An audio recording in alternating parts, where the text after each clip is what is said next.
Vayigash, 6 Aliyat Shishi, Birshut, Arav Pearl Shlita.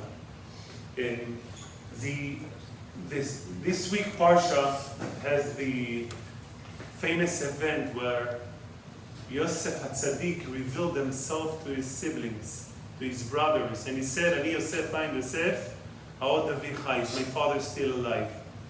So in the previous years we spoke about the event between Yosef and the siblings. This year I want to talk about the end of the event, meaning Yosef HaTzadik sent a special request over to his father, Yaakov. He tells the siblings, he says, brothers, go tell my father, come to Mitzrayim, he's going to be my guest. Everything will be in the house. Don't worry about you belonging in Eretz Israel. Because America at the time was Egypt was the America of the time. So he said, don't worry about you belonging, I have everything for you over here. Just come, Daddy, I miss you, I want to see you so badly. I'm making this introduction because I think it's important for the following, even though it's obvious. Yaakov was very excited to hear that he's going to meet his son. 23 years he didn't see him, and suddenly, finally, he's able to see his father. He was very excited about the event to see his son. And he was planning making his way around to come. However, it doesn't seem that Yaakov excited as a father should be excited to see his son. Number one, the Torah says when Yaakov met Yosef, he said that Yosef cried. Yaakov didn't cry. How come Yaakov didn't cry? Says Rashi, he said at the time, Shema Israel, Hashem Elokeinu, Hashem Echad. So that's why he didn't cry. The obvious question is, okay, I saw a video of one of the hostages meeting his father. And when he met him, he screamed, Shema Israel, Hashem Elokeinu, Hashem Echad. And he gave him such a big hug, and then he cried. So I respect Yaakov declaring Hashem is the one and only when he meets his son. Okay, how long it takes to say Shema Israel? Even if he's a brisker, priest says everything slow, okay? Okay, take a minute, 2 minutes to say Shema Israel. Right after you shoot off, cry. That's your son. Where are your emotions? You're a father. You're Yaakov Avinu. What's the feeling of Yosef seeing his father looking at him and not crying? So we cannot say that Yaakov wasn't excited. He was crying for 23 years to see his son. Now he doesn't cry because he decided to say Shema Israel. Another thing, Yaakov invited Yosef to come to his house. Come, Abba, I want you to visit me, I want to see you. What is the response of Yaakov? He doesn't listen to him. The Torah says that Yaakov sent Yehuda to find a place where they're going to live. But once again, Yosef gave you an invitation where to live. If you want to live somewhere else, what you should do, Yaakov the father, you should ask Yosef, by the way, I need somewhere else to live. He has all of the power to put you to live anywhere. How come Yaakov disregarding Yosef, and he asking Yehuda, to the extent the word of the Torah, lehoiros, ma ze leorot, he asked Yehuda, give me direction where to live. So, the obvious question, I'm sorry, one second. As far as I understand, who is the father over here? Yaakov. Who gives instructions? Son to a father or father to a son? The father to a son. Yaakov asking his son to give him instruction, Yehuda, where to live. How is that possible? And he's ignoring completely Yosef and just going another place by Vayigash Eretz Goshen. Interesting. Okay, what's the options of Yosef at this point? Yosef has no choice. And he's traveling. By the way, there is another opinion that why did he send Yehuda to Eretz Goshen? Says Rashi, to put a yeshiva, shemisham tetze oraha, which means build a yeshiva in Goshen that all of the halachas come out from the yeshiva. But let's think 1 second. We see very specific that the requirement was he sent them ahead of him. That means Yaakov Avinu cannot function unless you have a bet Torah, a place where you teach halachot.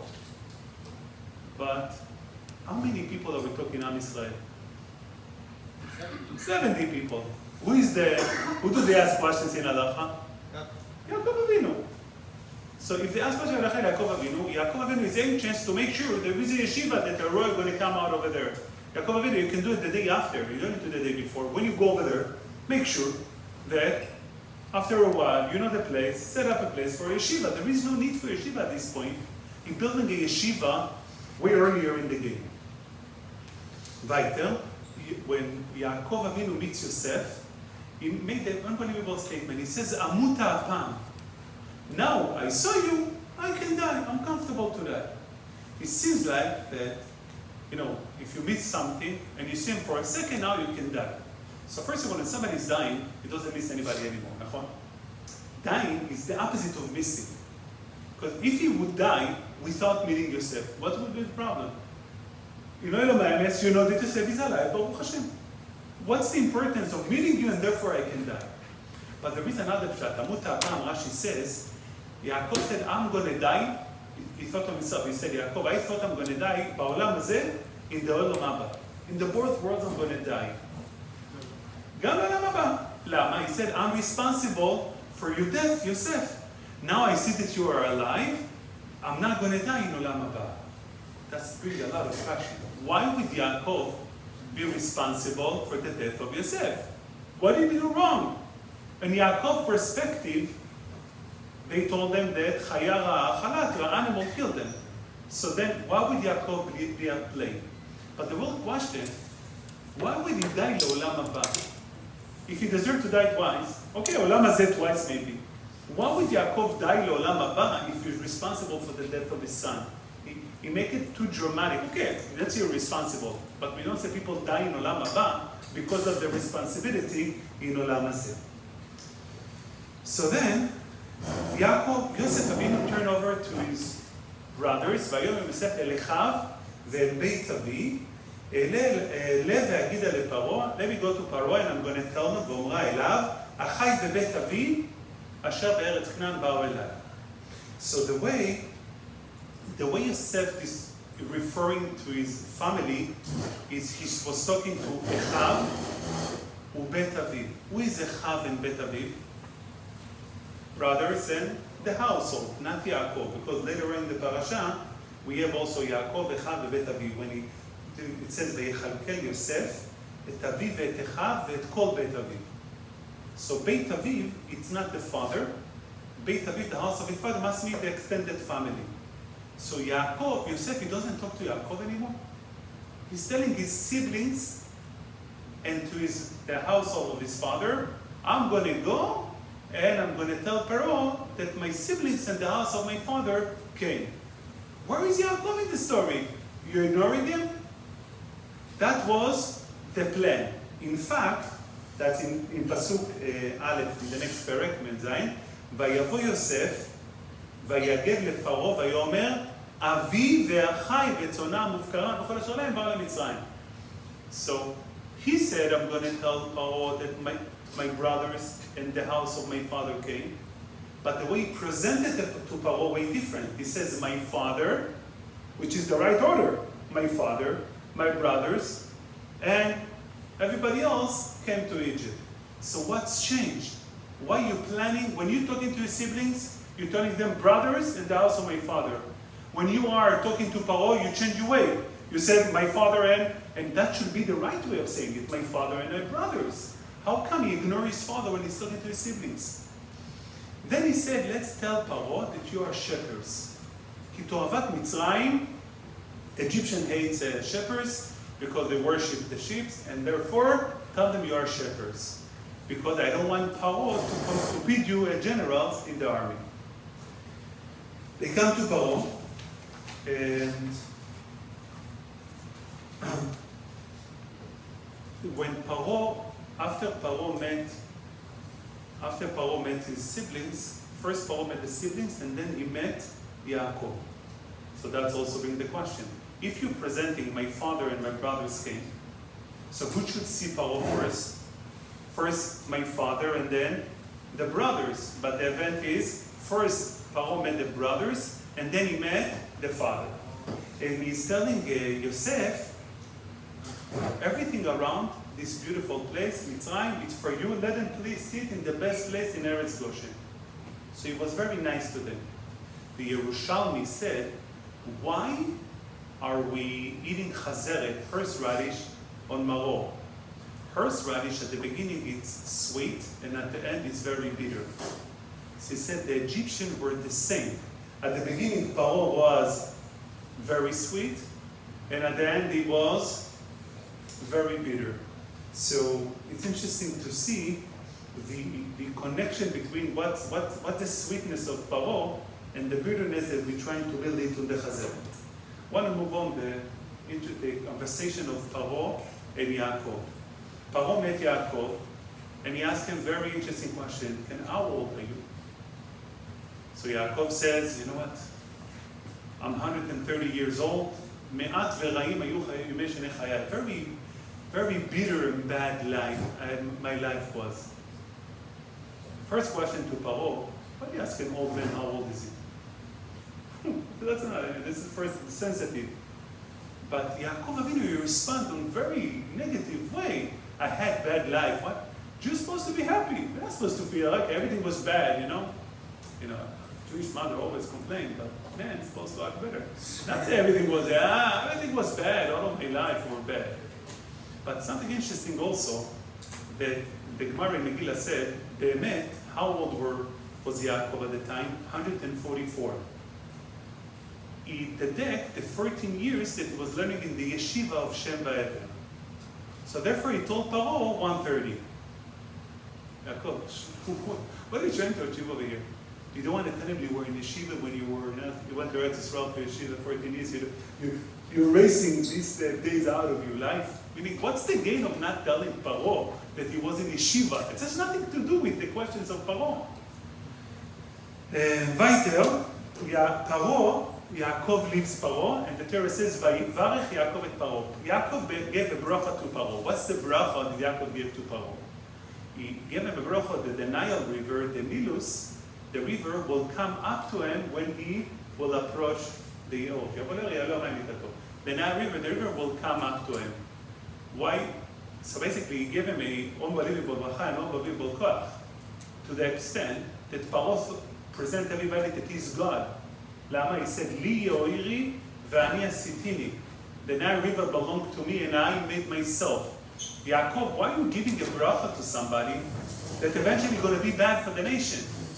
If you gave a bracha to Yaakov, to you, Paro, that the Nile River going to come to him, you make him into God. What's the gain, Yaakov, giving him such a bracha? You should tell him, זה כזאת שטרק, שתהיה בריא עד 120, till 120, it's fine. But to give him such an extent bracha, it really doesn't make sense. Last part, it says that the Torah gives the rest of the history, how did Yosef dealt with the rest of the years of the famine.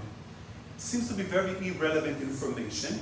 So he said that was no money anymore to the Egyptians, and they came up to him and said, we have no money. He said, no problem, let me take the cattle.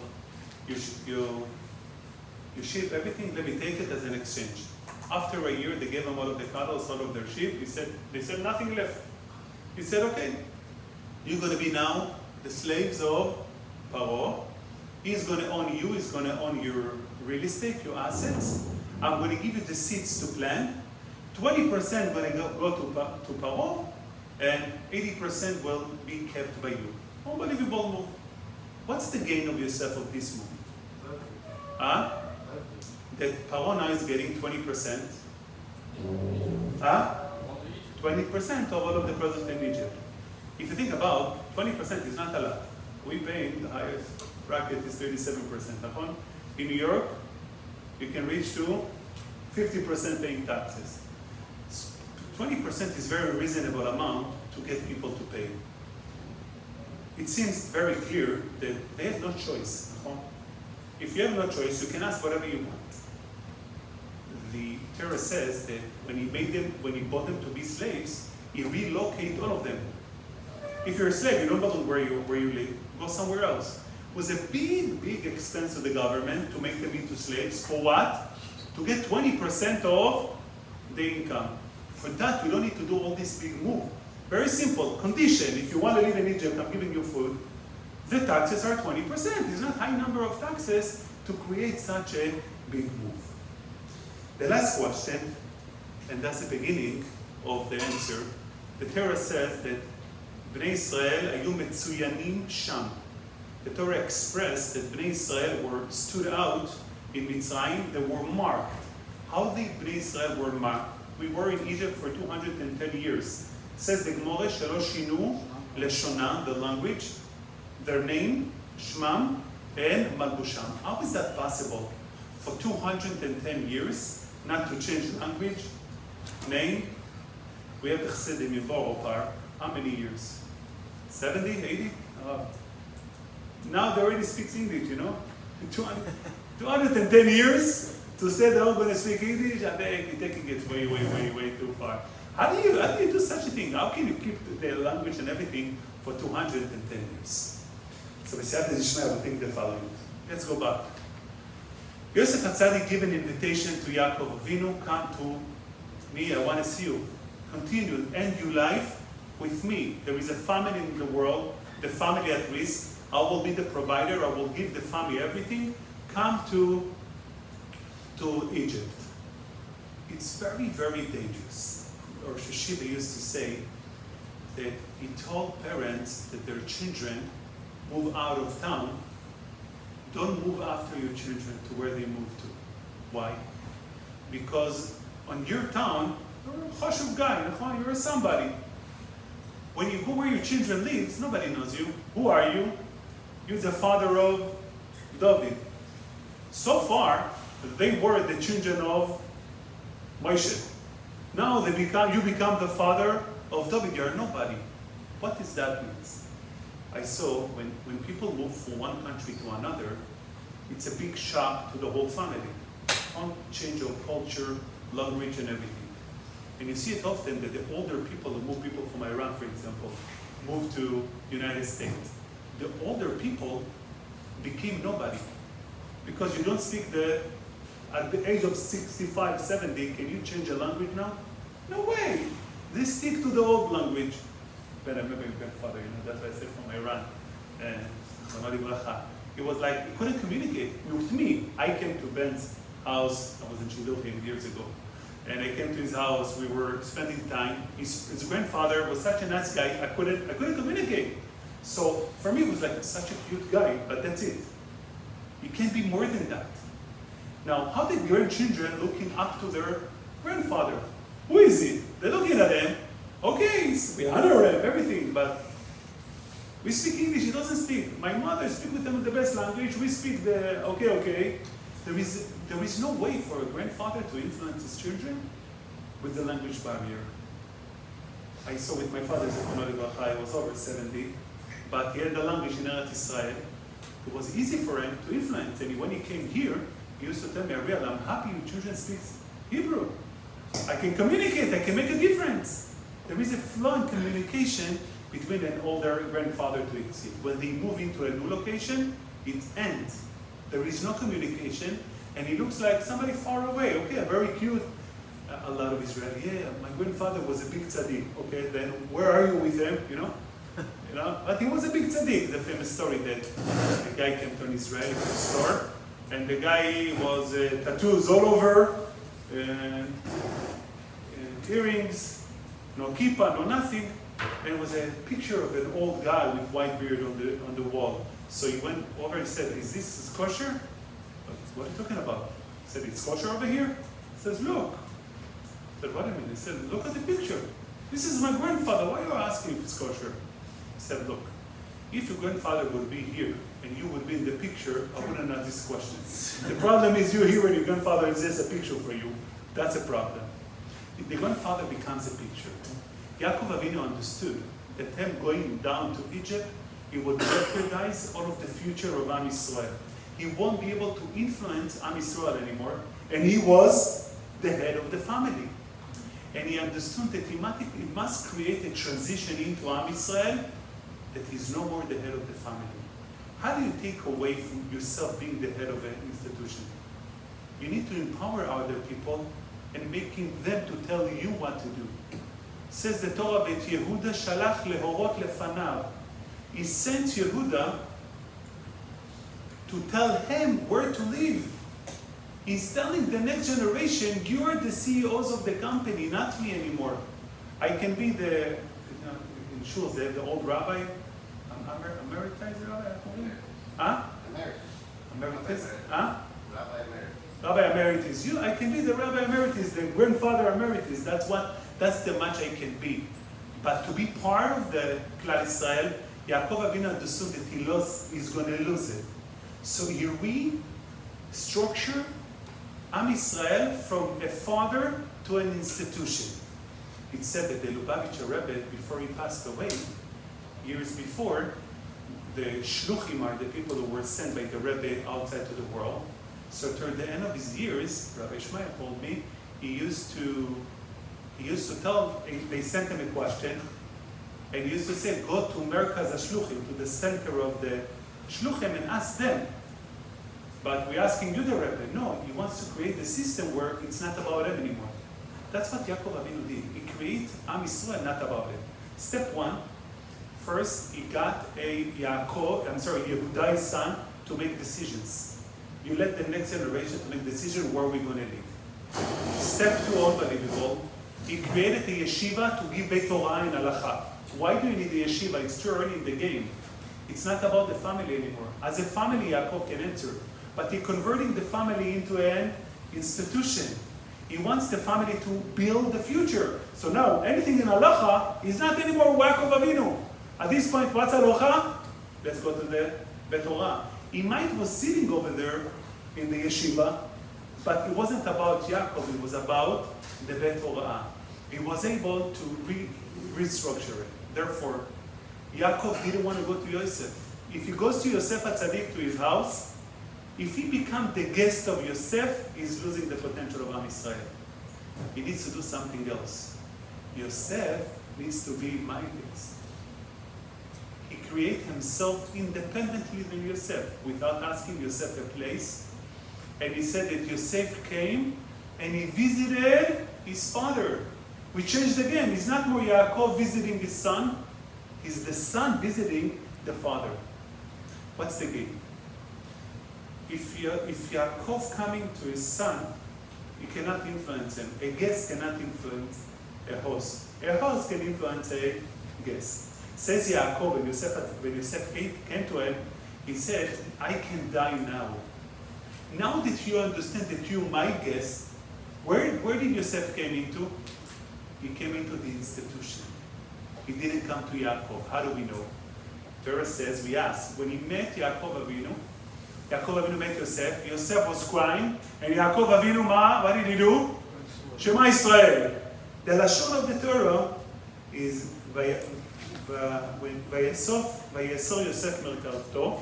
Yosef took his wagon. Vaya likrat Israel aviv. He didn't say that he went to Yaakov. He went to Israel. He went to the institution of his father. His father gave him the message, I'm not a father at this point who's crying. It's not time for emotions. It's time for business. It's time for the future of Am Yisrael. I'm not crying. On a personal level, we see next week Parashat Vayigash, that Yaakov referred to himself Yaakov between him at the end before he died. I can be your father now. At this point, I need you to be part of the institution. Therefore, Yosef understood therefore, we understand why he said Amuta Apam. He thought I'm going to die twice. What it means dying ba'olam hazeh, I can understand why a person can die. How can a person die ba'olam haba? If your children are not going any way of the Torah, you died in olam haba. Says Yaakov, now that I met you, you became my guest, you understand, you want to be part of the institution, my olam haba is guaranteed. I know you're on the right track, and I have no worries. Therefore, when Yosef now is talking to the family first, he's talking to them. Who did he talk to, says the Torah? Elechav ve'bet avi. En Abba po. Because Yaakov removed himself out of the equation. It's not about me anymore. It's about the institution. Ma ze beit avi? Abayit shel Abba. It's not Yaakov. It's the brothers, the CEO, of the company. And the Beit Abba, the house of the father. That's he understood very clear. And he presented to him that he's going to go to Paro. Now the moves begins. For Paro, the moves of Yaakov was very, very dangerous move. Yaakov was the one, Paro is the one who controlling the Egyptians. We have common culture, common lifestyle. A group of Jews are coming and creating their own institutions. Paro would go against it. How can you allow it? Therefore, to Paro, everything presented different. All this institution that Yaakov Avinu did was undercover institution. In public, they look like regular, simple family. He said, when you go to Paro, he asked, what do? We are shepherds. When he came to Paro, what did he say? My father and my brothers, regular family. As a regular family, it's not a threat. It's a very small threat. Lama? Because Yaakov Avinu, after all, he knows he's a man of Torah and influenced his kids, so it's a new culture into Egypt. But it's not an institution in front of the eyes of Paro. Yet Paro is concerned, he's under the threat, what's going to be. And therefore he asks Yaakov, how old are you? Why it's an important question? He understands that Yaakov will be expired soon. So he needs to know what's the risk of Yaakov in this world. Okay, how old are you? You're old enough. I'm not worried about you. Because Yaakov wanted to make sure Paro wanted to make sure that Yaakov is not a threat. And Yaakov was genius. What did Yaakov say to Paro? He told them, I had very bad and bitter life. A bitter person, can he influence others? No. Who wants to be other?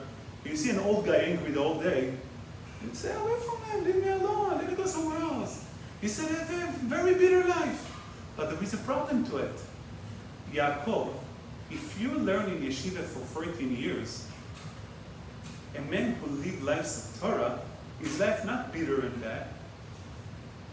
The Torah teaching you that every stage in your life, it's a challenge that you have to go through, and you grow from it, and you become a better human being.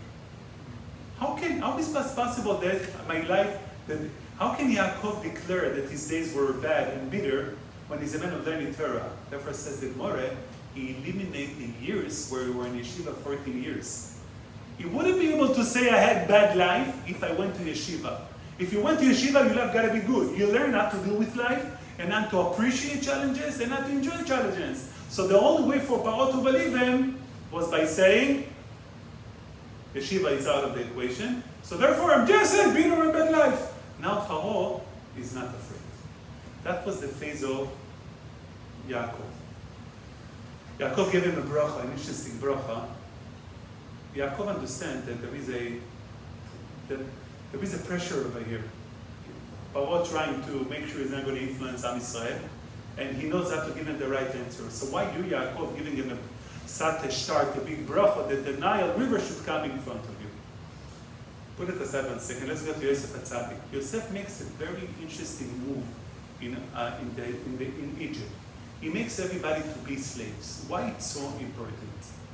The mission of Yosef at this point is to make sure the Jews will not assimilate with the Goyim. When would you assimilate with somebody else? Only when, number one, he has his own identity and place, he's proud of who he is, and then he will join them and be part of it. That's number one. Another way to prevent people assimilating with somebody else, either lowering the other party, party B, or lowering yourself. Yosef HaTzadik, he convert all of the Egyptian into slaves. The Gemara says, Eved let me mididei velo midi. Eved has nothing of his own. He wants to take away the identity of the Egyptians. So in order to do that, you need to sell all of them, relocate them, so the Egyptians have no identity. Where are the remaining people with identity? Only the Jews. They are the only people who are not slaves, and the place where they came at the first time belonged to them. It's an unbelievable move for Yosef to understand that if they are nobody, they cannot influence you. But there is one more deeper level. There are two ways for a Jew to keep his identity and not to assimilate. they said if the Jew doesn't make the Kiddush, the Goy will make the Havdalah. Either you make Kiddush, you understand your identity, or the Goy will put you down. The concept of slavery was introduced to Egyptians by Yosef. He made them all to be slaves. So later in life, when Jews forget who they are, what did they do to the Jews? They made them into slaves. That was the biggest gift ever that the Jews were able to get. The Gemara says there was no intermarriage between the Jews and the Goyim. Lama? Slaves! Who want to marry slaves? We were slaves! Yosef HaTzadik introduced this concept of slavery to prevent, to make sure nobody will act. Either they're slaves or we are slaves. Either we have the Kiddush or we have the Havdalah. By the end of the day, we're far away. Now we understand why Yaakov did a special move. Yaakov gave a bracha to Paro, that the Nile River will come in front of him. Why? It's so important. If you look at Paro as a king, pure king, a regular king doesn't want his nation to be slaves to him. Healthy king, he wants the nation to be loyal to him, not slaves. Every king has slaves, yet they are not. Not the all nation slaves, then it's not a nation anymore. Who wants to have slaves? If you, God, slave the people who don't think. As a king, to develop a country, you want them to be able to think. So you don't want a country to be slaves. But if you want to pretend that you are God, then you want your nation to be slaves. Because people who are thinking, they're not going to let you be God. In order to enable Yosef to make all of the Egyptian slaves, you need to make sure that Paro will appreciate this slavery. So therefore Yosef HaTzadik gave a bracha to Yaakov. Yaakov gave a bracha to Paro. Then now I'm going to come in front of you. Then Paro feels like God. If Paro feels like God, then he wants his nation to feel like slave. Then the plan is going to work. So I think I covered all of the questions. Hopefully.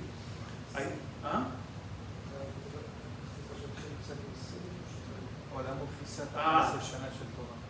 מה? למה הוא כפיסת 14 שנה של תורה? Now say, we covered the 40 years of Torah, that how come you have angry life? If you have used of Torah, it's impossible to get bad and bitter life. Right. And that's why the 20% wasn't important. The whole move was to make them slaves, to prevent the Am Yisrael assimilating to them, and then eventually to make Am Yisrael into slaves. So I think we're touching a sensitive topic because we're here in America. Tonight, it's called the Nittel. Nish Torah learning Eden. You know, Nittel, Nittel, according to Chassidim, לפי החסידים, זה היה כמו בלילה? כנראה. It's not last night, I'm sorry, but still, by the Goyim, we go to 12 o'clock at night.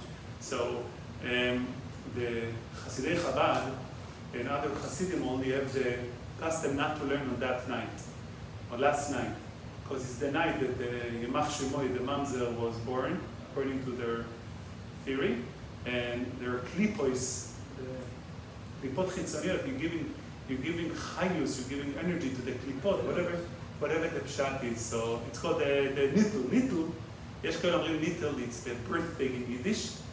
And I saw, they said also, nittul is Rashi Tevos in Yiddish. Nun, nish, lamed, learning, Torah, Yidin. Nun, yud, taf, lamed, but we read it, nish, Torah, Yidin. So you don't learn Torah on this night. So I think it's something important that we live in the United States, nachon?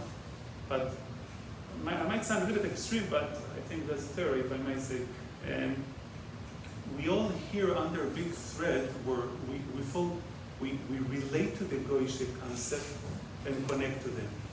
So every Jew, every true Jew will never do Christmas, the night. No, Christmas, No, Christmas, yeah. So every Jew, would a true Jew do it? No. But let me tell you something. I spoke with a friend of mine. He came here a few days ago for the campaign. He's a mortgage broker. You met Mark?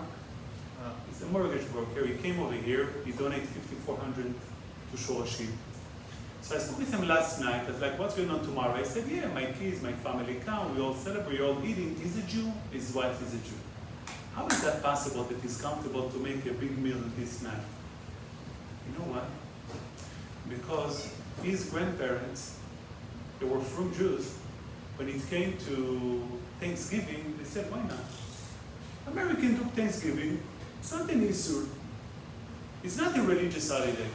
So if my grandparents can do Thanksgiving, I can do Christmas. I didn't like anything.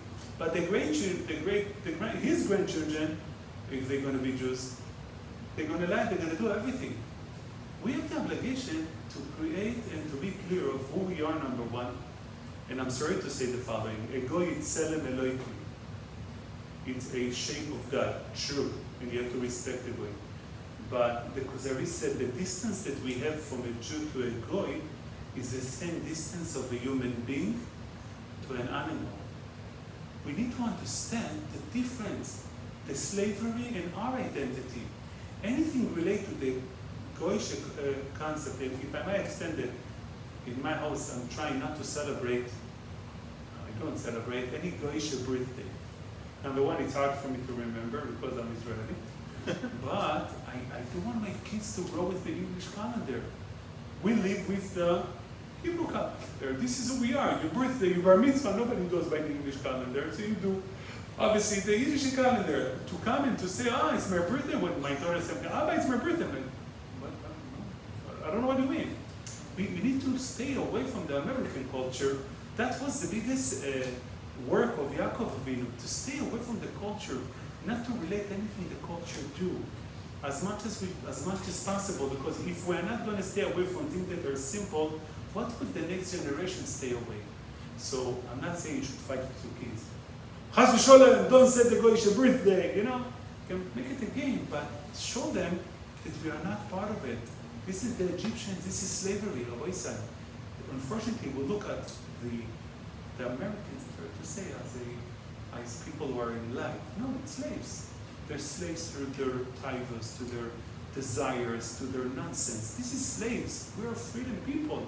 How can freedom people relate to slavery? We need to put that boundaries by defining that we cannot be bound, we cannot be together, and to understand how great we are. One of the things that bothers me, I saw that in the White House they light the menorah. Everybody talks about they light the menorah in the White House. Nothing good about it. Always like you they're going together with the Jews as one. You know what I was excited? That the guys were working on 40th and they threw a bottle of water at them on Shabbos. Now you know we are Jews. Now we know we're granted to remain Jews. But all these things that are being done together with the going, and somebody said that Rabbi said that Trump is the first Jewish president. No, he's a guy. He's a sheikh. It's so scary, you know. His daughter married a Jew, and we rate him as a Jew. Okay, she's a Jew. She converted, but he's a guy. He's not a Jew. It's nothing to do with us. We can't sit with him on the same table. You can't invite Donald Trump to you on the night of Leila Seder. Asur. You can't sit in your sukkah. Asur lo. He cannot be part of you. The Shechina, the Ashpizin in the sukkah, when they are going, they don't come because sukkah is a Rabbi. It's not part of a Rabbi. We need to put that's clear distinction to make sure that we're going to do the Kiddush and the girl wouldn't have to do that.